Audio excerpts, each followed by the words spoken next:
Kamaru Usman. Kamaru, thanks for joining us, man. We really appreciate it on weigh-in day. Thank you, guys. It's a pleasure. You're always so measured and in control, and I'm just wondering, for a fighter like you, how much of a difference does it make to have fans in the arena? It's really not that much of a difference. You know, I grew up competing in gyms, you know, an hour after 9 a.m. or, 7 a.m. weigh-ins and competing in an empty gym, and I still had to go out there and get the job done. So fans or no fans, I've proven that I can do it either way. And, I look to go out there tomorrow night and prove it once again. Now, obviously, you dominated him in the first fight, and you know he's going to make some adjustments. How difficult is it for you to anticipate those adjustments that he's got to make? How difficult is that for you to make adjustments to? It's not that much. At the end of the day, I have to go out there and I do what I do. That's what sets us apart. I'm a champion for a reason, and I always account for variable change. So whatever he wants to do, it is what it is. I just have to go out there, adapt, and do what champions do, and that's dominate in spectacular fashion.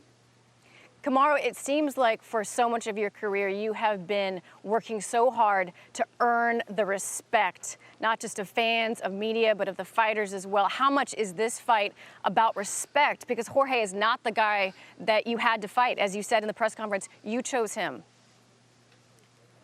Yeah, I mean, to be honest, it's not about earning the respect of the fans or the media. I don't really care about that.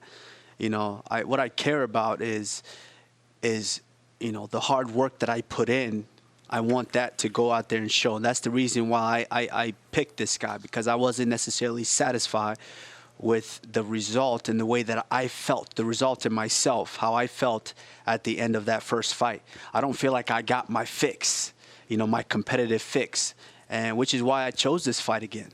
So it's not necessarily about him or what he thinks. At the end of the day, I know what I'm capable of. As long as I get that check at the end of the night and I go home to my daughter, that's all I care about.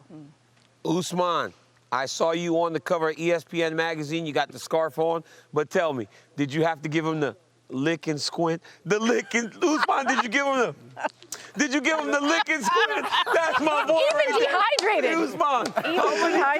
Usman, how many times did we have to give him the lick and split for ESPN Magazine? The lick and squint for the magazine. They had to tell me a couple times, sir, just give us, just look at us regular, just give us a regular look. And, I'm just like, oh, y'all don't want the extra, the special? Usman. It's too sexy. It's like too sexy. It was too much for them. It was too much. I had to dial it back for that shot. Listen, Rashad said something about the magazine yesterday, and I thought it was so deep, man. He said for years you were called Marty because you needed to fit in. He said it seems like he's watched you grow into your name, Kamaru Usman, and wear it with pride. Do you feel like that was all part of the journey, man? Because that really did touch me deep, because even me, on the Olympic thing, I called you by that name. But then when you told me you wanted to be called by your grown name, I accepted that as a man. Do you feel like that's all been a part of the journey? Because a lot of people don't understand what he meant, but that is such a deep thought by Rashad Evans, a guy that's seen you go through everything. And listen, we love wrestling, but it is about fitting in that box at times. Do you feel like you've grown into Kamaru Usman?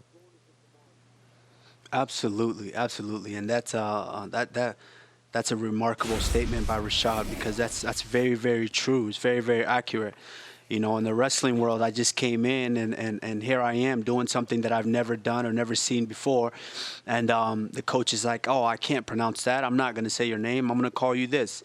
And I'm like, all right, I just want to fit in. I want to be here.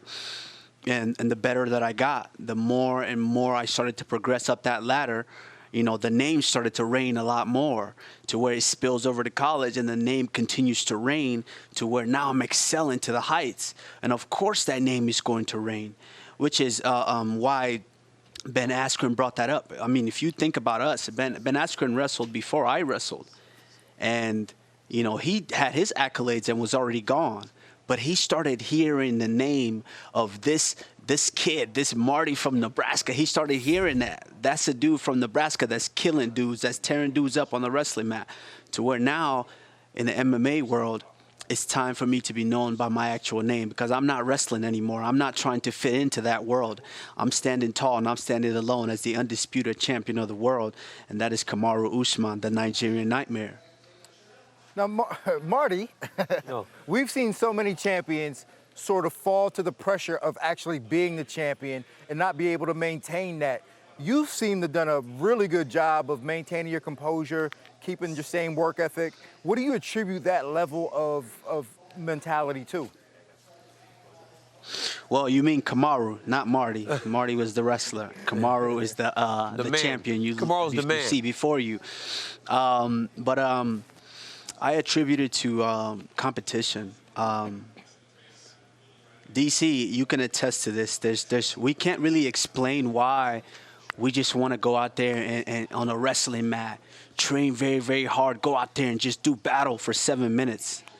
For 7 minutes for what? Just a little medal. We can't explain that. But we put so much effort and we put so much into that. And the same has carried over to my mixed martial arts career. You know, I can't really explain why I have this burning desire to be the best on the planet. But I just followed suit. I followed it. I each and every day I continue to get up and go train and push myself to heights because of that burning desire. And I can't really explain it, but I know it's a flame that's lit inside me that's burning deeply. And, you know, one day I understand that flame is going to start to dim.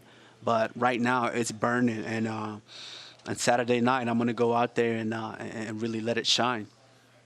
Usman, we have seen on a number of occasions you post about you, Israel, Francis, being African-born champions. I hear that the big man's on set. Can you pull him in close? What does it mean to you? Bring him up next to you. Let me see the big man. Tell him keep his shirt on. Here, Francis, Tell Francis keep his shirt on. You know what I'm saying? You're trying to get embarrassed out here. Yeah, DC, you watch what you say. Francis is right here. Watch what you say. Hey, Usman, what does it mean to you guys? What's up? What's up, champ? What does it mean? Your Hall of Fame. What does it mean to be a guy that represents your homeland, you and Francis together as African-born champions in the UFC, and bring a spotlight to Africa? It means a tremendous amount. I mean, you know, the things that Francis and Israel are doing, it inspires me so much. Like, these guys don't understand how inspired I am by the accomplishments that they're going out there to do. Actually watching Israel, you know, win that interim title and then unify the titles, it lit a fire under me that I needed to raise my game even higher. And then being in the corner and actually watching Francis go out there and did something remarkable that he did a couple of weeks back, it just lit another fire under me. And I just remember I'm on the flight back into training camp, back to Denver, and I'm thinking, wow, I got to pick my game up. If Francis is killing dudes like this, I got to elevate myself. Usman, well, listen, I want you to pass a message to Ngannou before we let him go. Would you tell Francis? Okay. He's the heavyweight champ. Now he's rich. He can buy bigger shirts. He does not need to wear such small shirts every time. Tell Francis get some bigger clothes, man. DC said, you are now the heavyweight champion of the world. You're rich. You can buy bigger shirts that fit you. You don't have to have the small shirts anymore. I'm rich like you, DC. On my way. Yes, DC, you heard him. And also, man, I'm a sexy guy, DC. What's wrong with you, man? All the girls tell me I look good. The girls telling me look good. So what you say? The champ. Hey, fellas, congratulations on our success. Usman, good luck tomorrow, man. Have fun, get some rest, recover, rehydrate. And it was great to talk to you, buddy. Thank you, guys. I appreciate it.